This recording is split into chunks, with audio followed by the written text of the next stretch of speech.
Welcome back to the Faith and Work Hour with yours truly, Anthony Knight. And Christopher White. And we're going to come back with one more. Again, as they say, we got an inspirational quote.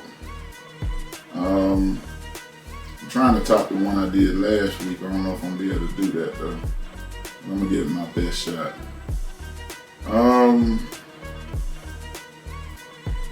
It says, I asked God, why are you taking me through troubled waters? He replied, because your enemies can't swim. I like that. Yeah, that's a good one. That's a good one. That's a good one. So if I jump in the water, they're going to drown. That's it. So we ain't going to do the part of the Red Sea. You don't do the part of the Red Sea. We're gonna dive right into it. We got a couple of interesting articles here. I'm going to let Mr. White go into them real quick. Yes, article one bring up is mother had her kids tied up in the basement. In the article reads, says 5 kids are found malnourished in basement. Mom charged with neglect. This is an egregious type of case as far as the care of children goes. Racine County Commissioner John Belichick said a woman in Wisconsin was arrested and charged with neglect after her 5 children were found malnourished in a basement of her home. Deshaun Turner from Racine, Wisconsin was charged with 5 counts of criminal neglect according to the court complaint obtained by WDJTV. Racine police and the Human Service Department arrived at her home for a welfare check on July the 31st at around 3:30 p.m. and found her 5 children between the ages of 14 months to 14 years old in the basement in frail condition per the outlet. The children appeared to all weigh under 55 pounds, with the youngest child weighing in at 10 pounds, a far cry from the healthy weight of 26 pounds of an average 14-month-old. They also appeared to have not showered for days and were found only wearing socks. You know, it's some sick individuals in the world. That's one of them. And to me, children are a blessing from God. Mm-hmm. You know, I have a 5-year-old. You know, and I asked God for another child. Matter of fact, I was specific. God, I want another son. You know, and I don't understand how someone could, treat their children, you know, so wrongly, so bad. And some of these stories that you hear are so disturbing. Did they ever give a reason, train of thought? There's nothing you can give that justifies what you did. But what kind of parent is this? Is she a single mother? She was, well, assuming she, the 5 children, I'm assuming they don't have, all don't have the same father, or whatever, but I mean, man, just to have a child tied up down in the basement, hungry, they're crying. Not only a teenager, but you have a infant as well. How did they find out? They was doing a welfare check on the mother. And it doesn't say whether they heard some type of noise or what drew their attention, but I'm assuming that, once the welfare department got there, they, asked where the children are. Because when they do come and do a check, mm-hmm. that they do want to see the children and, see how the children are looking. Yeah. And, and when you see some of these parents, you see their photos, you be like, man, you don't even look like you need children. When I see she did. And I know that, we'll say that we're not supposed to judge. Mm-hmm. There's only one person can judge us, but there's a difference between judging and telling the truth. Yeah. Me and you friends. Mm-hmm. If I say we are friends, I'm telling the truth. Yeah.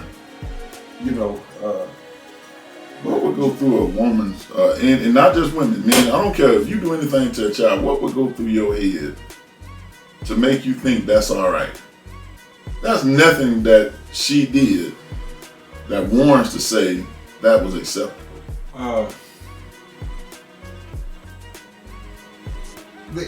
I can't give you. There is no logical reason. You know, I can give an opinion, but you know what they say about an opinion. Mm-hmm. You know, so. But, and the sad part about it, reading this article, this is something that she had planned. Because all the windows in the basement had paint on them, purple paint. So nobody could see. So nobody could see them. And you know, if you, I don't know, you know, how many people experience being in a basement, but if you're in a basement, even if you cry out or holler, ain't nobody really gonna hear you because you down below the ground. Unless they just happen to be walking by and be real quiet. But to, you know, and then they're underweight. A 14-month-old weighing right around 10 pounds. The health department said that a child around that age should be at least 26 months. The 14 is 55 pounds or maybe less, because they said none of the children appeared to weigh over 55 pounds. Look like they haven't been showered in days. Dang. And they're on the, you know, on the air mattress. No blanket, no pillow. Number 5 of them down there. Yeah, and the air mattress is cold. There's no heat. What about now where it's hot, scorching hot? So, I mean, her intentions is inevitable.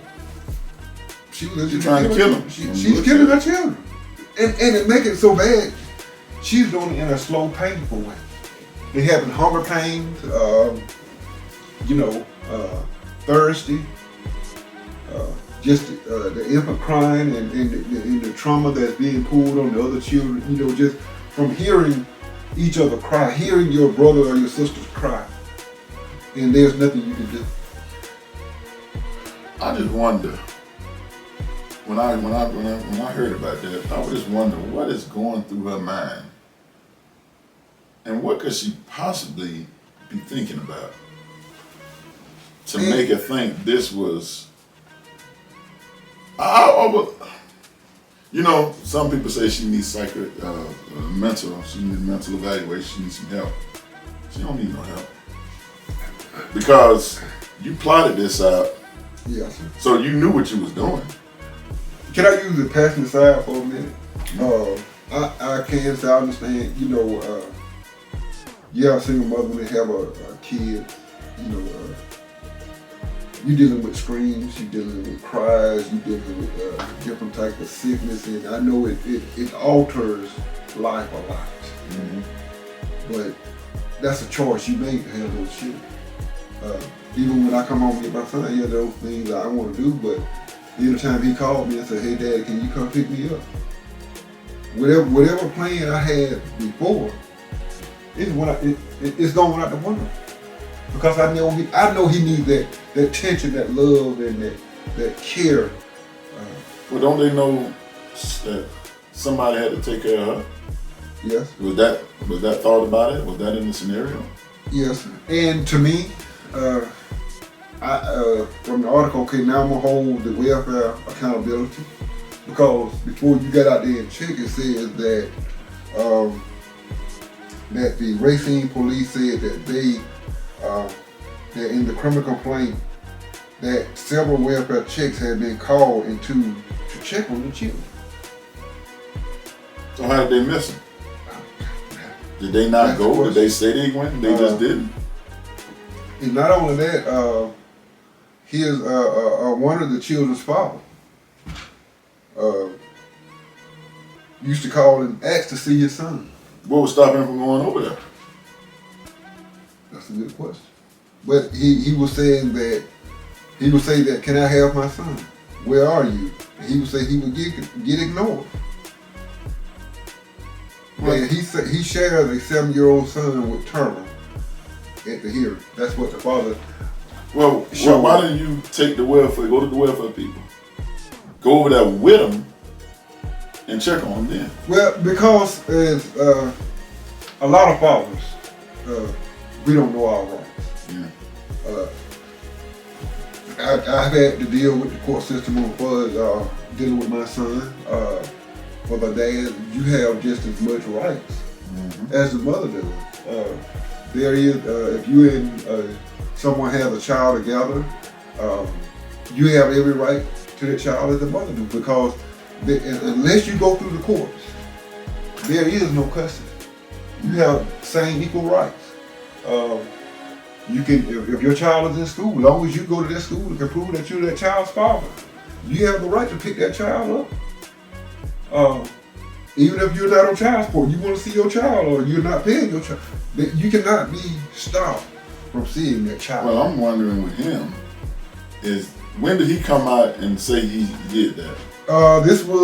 He brought this out in the court hearing.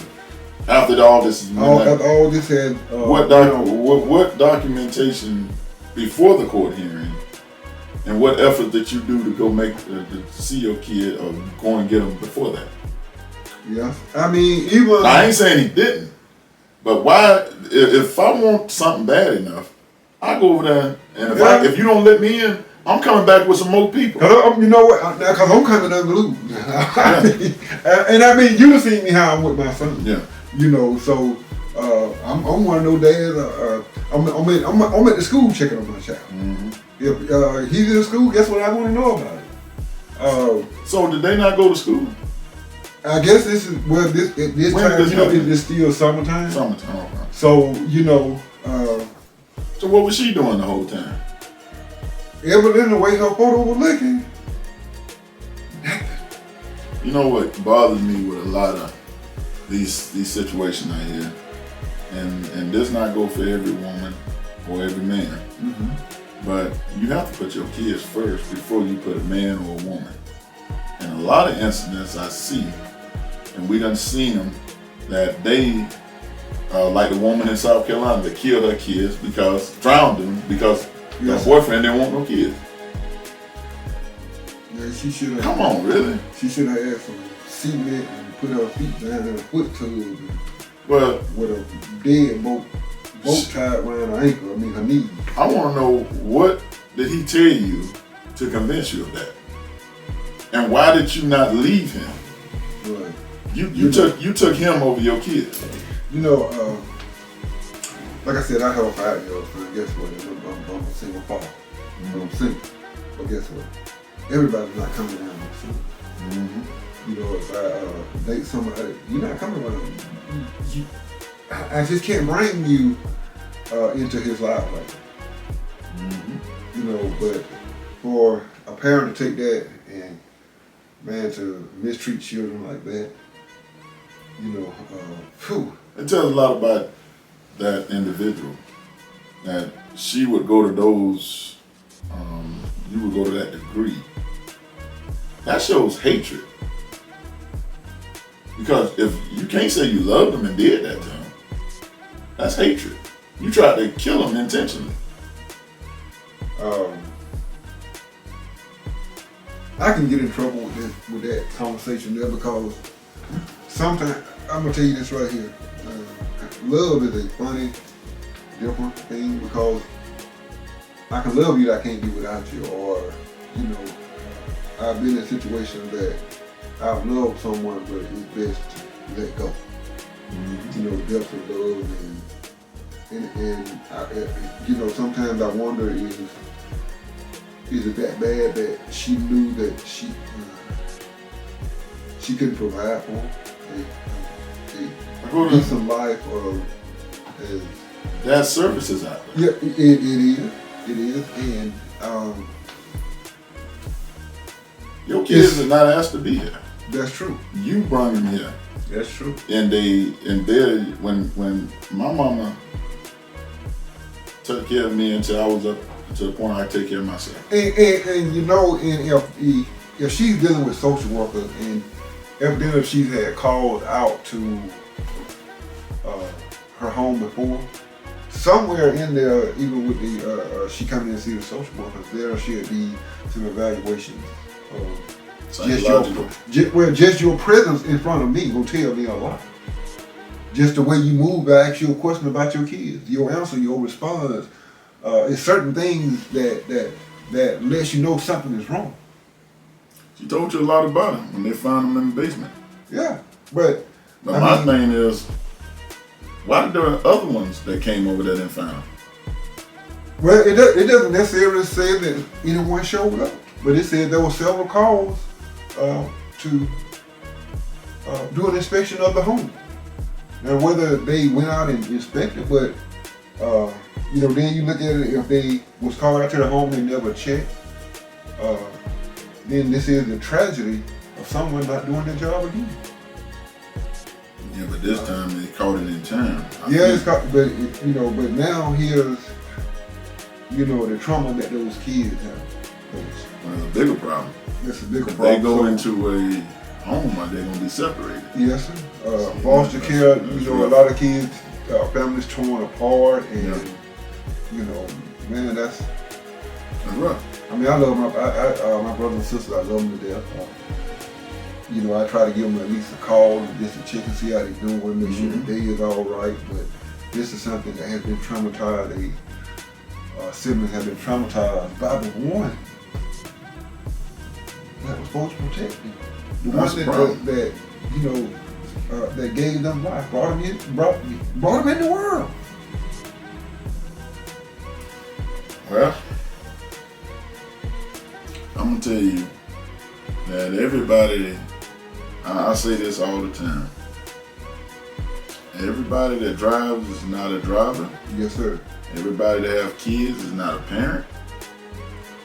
And some people are better off not having them. If you're gonna treat your kids that way, you shouldn't even have them. If you need help, there are resources out there that could help you financially. That's places that can help you mentally. If you need a psychological evaluation, if you need any kind of help like that, there are places out there. And from the picture I seen, and they say you can't judge a book by its cover, but based on what I know you did in your picture, you have no business with them kids because they just found them. Now the question is, how long were they there? It doesn't say. It says that the kids look like they haven't appeared to bathe in days, and they're just in there with socks, just socks alone. But I do, want to give the dad that did try to reach out, but you can do more. See, I'm not, with something going on with my son, I'm not stopping till I get some answers. If I'm having to, if you even have to go over there and go in and knock on that door and call the police and have them to meet me there, I have no limitations. Evidently he has some. So, because he stopped with the call. Fathers, you have more rights than you will ever really believe. Believe me, I'm telling you, I've had to deal with certain situations myself, and I found out a lot that there's more rights that we have, but we lack of knowledge, ignorance. We don't intend to push those rights, but we have more rights, great more rights. Hey, find somebody to talk to help you. Check on these kids' fathers. Reach out. The mothers need help as well. Exactly. Give them a break. I was told that the captain of the ship is responsible for everything goes on that ship. Yes. And he says not knowing is not an excuse. Yeah. So if you're making calls that you want your son, then you know something about that woman. Yes. Why you didn't bring this to anybody else's attention? Now he might have could have. He might have did. It might have been him that called that lady that come over there. We don't know. The details are still kind of grayish. And the sad part about that is that it is so hard to get the system to move on certain actions. For the men, it is. Yeah, it really is. The sad part about it, in order to, if a father is saying his child being neglected, and he want to prove to the court that the child is being neglected. You got to jump through a lot of hoops. Well, do you know that if that child called him and say he's hungry, that he can't get that child nothing to eat? Really? Because if you feed them, then they're no longer being neglected. Yeah. And so when you know, and it's kind of, and that's a tough choice to make. You know, I want to prove something is being, you know, my child is being neglected, but he's calling me hungry. But if I know if I feed him this time, it's going to hurt him in a longer run, because guess what? This is going to continue on. So you'll throw it in a rock and a hard spot. Yeah. But you have to, whatever, to prove neglect, whatever your child is lacking in, you can't get it. The system is geared up for that. And go against that. you know, the system, it's hard to get the system to move on certain things. Not child support. No, child support, they'll love you for that child support. They move quick on that. They gonna come to your job. Get your taxes. I want to switch gears about a story that I read. It's in Smart News, and it's kind of a Debbie Downer. I said, dad dies along with 5 sons in an attempt to save their lives. Mom was left extremely distressed. It's a fire. I think it happened over there in Morton Bay Islands. I guess that's where all the fires, I don't know why over there. It said a house in Morton Bay Island burnt down and killed a father and his 5 sons. The mother survived but suffered immense mental anguish after tragically losing her entire family. So this dude went back in that house and tried to save them, his 5 sons. And from what I'm reading and what I'm looking at, he wasn't going to leave that. If he couldn't get them out, he wasn't going to leave them in there. That's what you call that's what a father does. He sacrificed himself, and it's sad that they all died. And I can just imagine what she's going through right now. That is devastating. She lost. Heart pulls out to her. Oh, absolutely. It said 3 houses on Morton Bay Island was struck by fire, but one house in particular was burnt to ashes, leaving a father and his 5 sons, young sons, dead. The fire reported occurred at 6 a.m. and one of the neighbors, Ricky Hale, was the first to be alerted. Hale tried his best to help, but the house was already in flames. This is not one of these stories that you pat people on the back on. It's not nothing to pat on the back. But it does show you what a parent would go, what the degree a parent would go through. This dude, you know, at that time he had to know he wasn't gonna get him out, but he refused to come out too. My babies. He said, "I'm gonna get y'all out, or I'm gonna die trying." Yes, sir. These are the stories that you don't hear enough of, and I don't want to hear no more of these now. No, But this is one of these stories that, like, the true degree, because we know a mother will go to any degree. Yeah. A real mother will go to any degree. They have. But now, this story shows you the degree a father would go through. You know, some of them really got one out and said, "Okay, I can't get the rest." He's on. It's all or nothing. He put all his chips on the middle of the table, and he said, I'm getting all of y'all out, or ain't none of us going. I'm not finna leave. I'm not finna leave. And I can imagine he could have got out. Yeah. Probably got 1 or 2 out. Yeah. But he went back up there in a place in that part of the house where he knew he couldn't get out no more. But he'd rather try. That is what that's no words I can give to describe the heroism. This man was. This is what you call a hero. Even after death, he still. To me, there's nothing no sports athlete can do You can't. to compare to nothing. There's nothing nobody can do to compare to the sacrifice he made. Yesterday, my dad, he was a jokester. Mm-hmm. He was bad mood. You know, he used to put a lot of tricks on people back in the old days.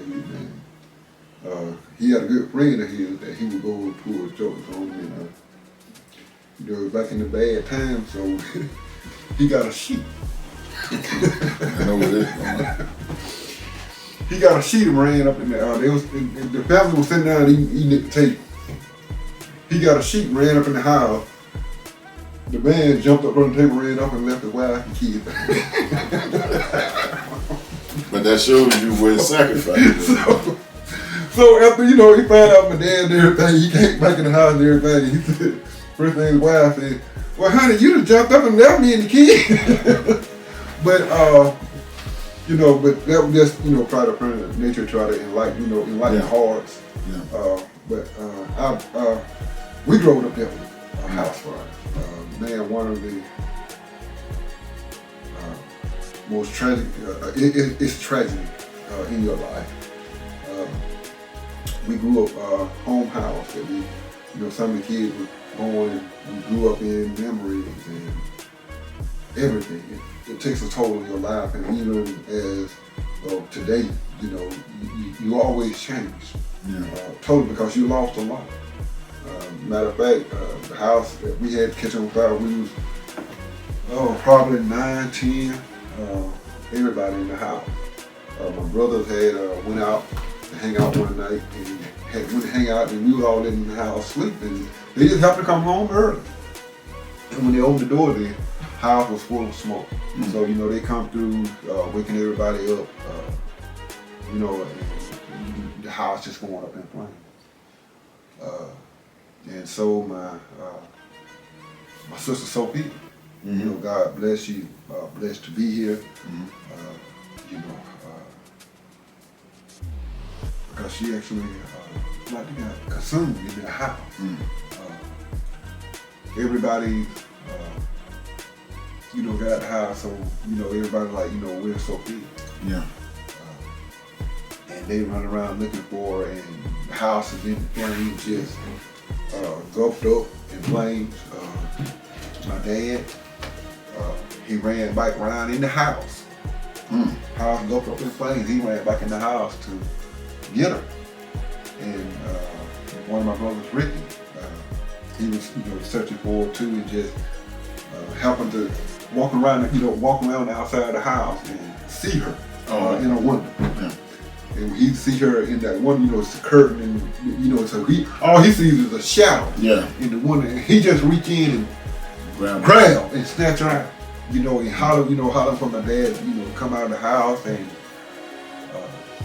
so you can hear him holler, man, and all of a sudden you just see the house just calm down, It was close there. And like I said, young child, we're trying to, cope with everything. So when I seen the house fall, all I did just turn around and just buried my head in my mother's lap, because I just knew, my dad was in the house. Yeah. But after I seen the house fall, seeing him coming up around the house. Man, that's a relief right there. So losing, that's tragic, because losing memories and these things, but then to lose all your loved ones in the house, and to be a witness to see it, but to have that knowing, hoping this will be some comfort to the mother, that knowing that her husband, died in a heroic effort to save her children. So, but there's no condolence you can give to someone. That's, I'm gonna use the whole family. The only thing you can see is times heal. You can't don't call me and ask me how I'm doing. Exactly. Don't call me and ask me how my day going, because you might not like the response, and I apologize, because every time I think about that story, it brings me to tears, because I know myself that I could have lost my siblings, my mother, my father. You see, he is human. All could have been gone, in just that one instant. That's it. So. But people like to see raw emotions. He tried to be the tough Well, man, I'm supposed to cry now. So. But either way, it's raw emotion. And then when you hear stories like that, you can't help but get emotional, because mentally you can just imagine what she went through, what everybody around her and that family went through. And it's a big pill to swallow. It's bad enough to lose one person, but when you lose 5, 6, she lost 6, a husband and 5 kids. So that is a big pill to swallow. But Mr. White, this 30 minutes flies by as it usually does. Yes, sir. But once again, hey, we enjoyed it. Yes, We'll definitely be back next week, same time, same place. Two fingers, peace. Everybody have a good day.